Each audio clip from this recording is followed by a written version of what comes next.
Mario Dumont. Une feuille de route impressionnante.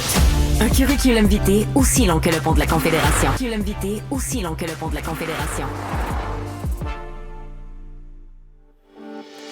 Alors, volte-face du gouvernement Legault, le comité de sages n'a pas attendu. Recommandation endossée. Le marqueur de sexe X sera autorisé sur les pièces d'identité. Emmanuel, c'est une décision qui est saluée par les groupes de pression qui attendaient ce changement-là depuis longtemps. Oui, puis je pense que c'est une décision finalement qui s'est révélée simple. Quand le comité de sages, écoutez, il y a un tel consensus qu'il n'y a aucune raison d'attendre la suite de notre réflexion pour prendre une décision là-dessus. Moi, je dis pourquoi pas, d'autant plus que quand on regarde les enjeux qui touchent les droits des trans, des non-binaires, les toilettes non-genrées, la nomenclature des profs, les équipes sportives, etc. S'il y en a un enjeu, là, qui n'a aucun autre impact sur personne d'autre, là, ça ne les touche que, c'est leur dénomination sur leur carte d'identité. Je ne vois pas pourquoi il fallait attendre plus longtemps. Oui, d'accord avec ça. Mario, au niveau de l'État civil, c'était possible depuis 2022, je crois. C'est ça l'affaire. C'est que je pense que le groupe de travail, c'est beaucoup là-dessus qu'ils se sont basés, une espèce de modification de concordance là, entre les lois. C'est-à-dire que si à l'État civil, c'est permis sur des pièces d'identité qui un peu découlent de l'État civil, de ton identité, alors pourquoi ça le serait pas? Là, le gouvernement était un peu pris en concordance avec ses propres changements qu'il a votés dans une loi il y a 2 ans. C'est ça. Un petit mot sur nos voisins du Sud. Un sondage du New York Times qui donne un autre coup à la campagne démocrate. 73 des partisans de Joe Biden qui trouvent qu'il est trop vieux, à 81 ans, pour être président efficace. Il y a clairement de plus en plus de citoyens là, qui doutent de ses capacités physiques et mentales, Paul. Et Sophie, de tous les sondages plutôt défavorables pour Joe Biden depuis quelques semaines, quelques mois, c'est sans doute celui qui est le plus préoccupant pour les démocrates. Là. Quand une très forte majorité d'Américains doutent de sa capacité d'occuper ses fonctions pour encore un autre 4 ans. Donc, ça va être extrêmement difficile de changer cette perception-là. Maintenant, qu'est-ce que Joe Biden, lui, en dit? Qu'est-ce qu'il en pense? Un des problèmes des démocrates, c'est que l'héritière naturelle, ça serait Kamala Harris, la vice-présidente actuelle. Or, qui ferait moins bien, tous les sondages disent la même chose, qui ferait moins bien que Biden face à Trump en ce moment. Donc, c'est presque la quadrature du cercle pour les démocrates en ce moment. Et si on compare les chiffres pour Trump, qui n'est pas une jeunesse non plus, là, c'est 42 des répondants qui le trouvent trop vieux pour être un président efficace, Mario. Oui.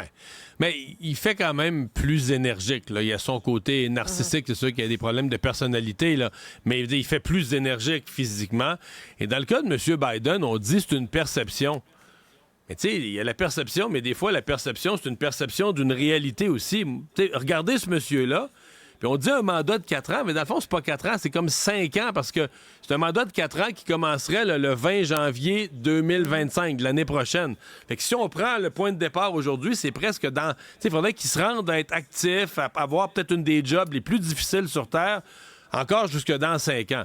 Regardez le monsieur, puis vous demandez est-ce qu'il a l'air d'avoir ce genre de forme-là, physique, intellectuelle, le genre d'énergie qu'il faut pour que dans 5 ans, il va être encore... Tu sais, c'est une vraie question, là. Oui, c'est la perception, mais c'est une perception qui est enracinée, en tout cas, dans ce qu'on voit, là. Oui. On peut quand même se demander, Emmanuel, il y a bien des Américains qui se doivent se poser la question, où est la relève, là, dans ces deux grands partis? Oui, bien, c'est ce qu'on retient aussi. C'est que c'est sûr que M. Trump a une base électorale qui est beaucoup plus enthousiaste, beaucoup plus mobilisée. Mais objectivement, pour l'électeur moyen, c'est une élection un peu surréelle parce qu'on a l'impression qu'on a le choix entre la peste et le choléra.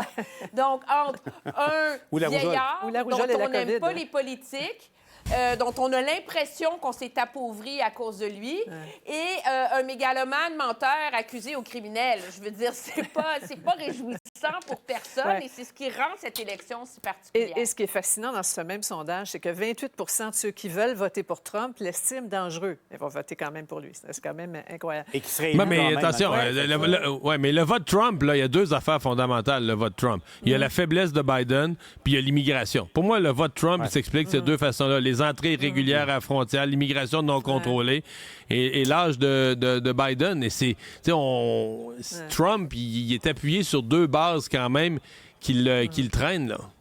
Ouais, c'est quand même surréaliste, comme dit Emmanuel. En terminant, une chose Ouais. qu'on découvre au sujet du ministre de la Santé, Christian Dubé, qui a une passion secrète, Paul. Oui, manquez pas ça au bilan ce soir. Je commence une nouvelle série d'entrevues. Essayez de deviner qui est au volant du VTT là, en ce moment avec la tuque, la chemise carottée. À gauche, vous me reconnaissez, mais Christian Dubé, le ministre de la Santé, qui a une passion, à part sa réforme dans le réseau de la santé. Il s'est aménagé une petite cabane à sucre. Il passe le maximum de temps, pas beaucoup, mais le maximum de temps qu'il peut, donc, à faire du sirop, imaginez, puis il nous a enseigné un peu comment ça se faisait. J'avais fait ça à l'époque. Mario, tu te souviendras, j'étais allé à la pêche avec l'ancien chef de l'ADQ, Mario Dumont, parce que... oui. alors, c'est un peu ça qu'on reprend. Tu te souviens, Mario, hein? Et ça avait mordu en plus. Oui. Très beau souvenir. Oui, puis en direct, mais on avait filmé ça. Mais donc, les hommes et les femmes politiques, comme vous, ne les avez jamais vus. On Ouais, commence ouais. ça ce soir. Et on imagine qu'il n'y a pas eu trop de chicanes dans la cabane. Alors, on a hâte de voir ça ce soir. Merci à vous trois. Richard Au revoir. Latendresse, Au revoir. qui est à San Antonio, qui nous attend. On revient sur la décision de la Cour suprême.